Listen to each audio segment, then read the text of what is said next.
ही मातीची घरं बांधायला आपल्या आजी आजोबांनी किती कष्ट घेतले असतील ना. पण आपण एका झटक्यात ही घरं पाडून सिमेंटची जंगलं उभी करतोय. संस्कृतीचा हा वारसा आपण क्षणात नष्ट करत चाललो आहोत.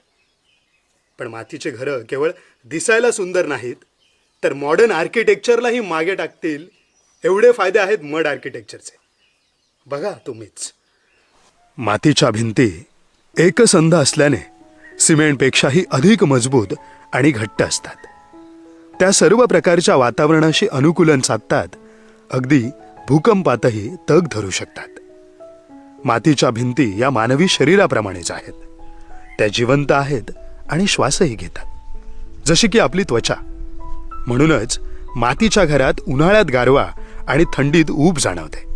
कॉन्क्रीट कन्स्ट्रक्शन्स पडल्यानंतर मोठा कचरा निर्माण होतो, पण माती आणि लाकूड तुम्ही पुन्हा वापरू शकता. सिमेंट निर्मितीत लाखो टन कार्बन हवेत सोडला जातो, जो की हवामान बदलाला कारणीभूत आहे. माती आणि लाकूड यांसारख्या नैसर्गिक संसाधनांचा वापर आणि संवर्धनातून आपण यावर नक्कीच मात करू शकतो. मातीचं घर बांधायला पैसे कमी, पण मेहनत आणि कौशल्य अधिक लागतं, जे आत्मसात करण्याचा प्रयत्न रानमाणूस टीम करत आहे.